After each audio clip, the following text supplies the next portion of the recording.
kitchen. So I am making dinner because I have so much work to do after this. Let me set up this camera.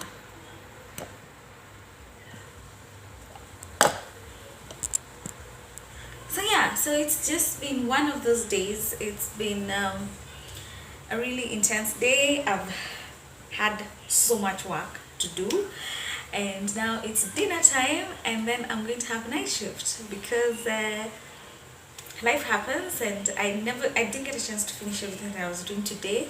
So I need to finish making dinner. Jasmine is in the living room watching TV.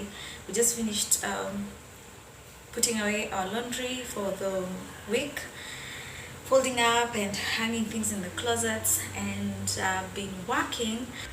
So yes, so today we're going to have a conversation as I cook. Um,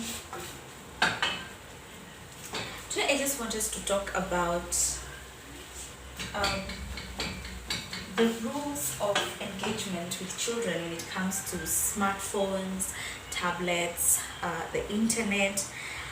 What should you do so that you train your child how to make responsible decisions when where using these gadgets is concerned, but at the same time you protect them from the dangers that are lying out there in the net. So yeah, oh, like so that's my question today. Like, how do you protect your child? Because at the end of the day, we can't always control how they use these gadgets. We want to bring them up in a way that they learn how to make those smart decisions for themselves. Well, I don't know what you do, but my daughter, my daughter just got a new phone recently. She got a new phone and she got a machine, a computer, and we sat down together and we talked about one, the dangers that she could be exposed to. We talked about her not chatting strangers, anyone who WhatsApps her or sends her any message or email that or something online and she does not know that person, then she should immediately report that to me. We talked about so that was what we call stranger danger online. We talked about how long she should be allowed to use her gadgets, and so that happened, and it was a really nice conversation. And as much as we wrote those rules down, so far we've already broken several of the rules. But I'm trying my best to show her that making these rules is not a way of punishing her or a way of making her life miserable, but I want her to learn how to be responsible so that in future she does not find herself in a situation that she shouldn't find herself in, like going on a blind date with a complete stranger she's met online and getting into a bad situation. And what are some of the things that you do as parents to teach your children how to be responsible online, but at the same time managing how what they're doing? So I have to tell you guys, I discovered this online app that is called Kids Locks. I'm going to put it in the description below.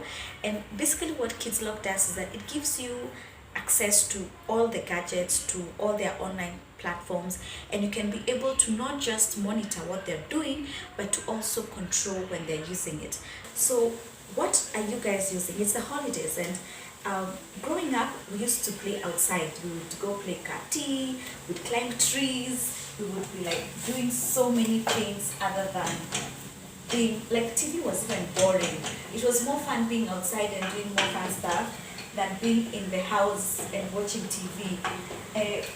Computers were rare, and even when they were there, access to internet was so like, wait, it was very expensive, number one, and connectivity was like the biggest issue. I remember you had to have a landline, and then the connection for you to then be able to access internet. What? It was another story. So, like, what are you guys doing? So our children, what I meant to say was that our children now have access to the internet, so they spend less and less time outside, plus also because of safety issues. Like, when your child is outside, especially for those of us who live in apartments and estates where it's no longer that safe, like once they're out of the gate, you freak out, you don't know where they've gone to, so you'd rather have them inside. But what are some of the creative things that you do to keep them engaged, even if they have to stay in the house, you keep them engaged without necessarily them being on TV or on their phones or tablets or any electronic device? Share those ideas. For me, of course, now she's outgrowing toys.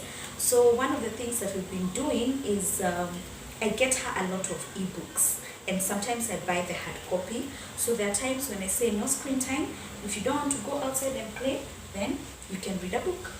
And it has worked because, or she does crafts. So I encourage her to do a lot of DIY stuff. So she makes cards, she just makes things. Like the other day, because she knows that I used to make candles, she wanted us to make candles. So just engaging them in activities that also keep them away from the electronic devices. I think that's a brilliant idea. Maybe we can share some of the things that you guys do. For me, it's things like, yeah, DIY crafts, and I invest in. Recently, she learned how to use they call what, knitting needles. She learned how to knit using this DIY kit for knitting, and she's loving it.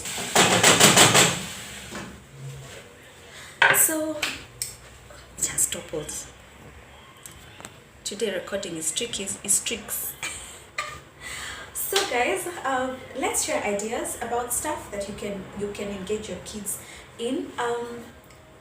I think from House of Leather, you're going to find a lot of, especially the House of Leather in Westlands, you're going to find a lot of fun crafts that your kids can engage in this holiday. Also, if you have like a space or a small garden where you live, you can engage them in planting flowers or doing other things outdoors, a little bit of gardening. It's fun, and also it's going to really help in keeping them engaged, safe within the home environment, and away from the electronic gadgets. Reading, like I told you, invest in ebooks. There is this app, it's called AnyBooks.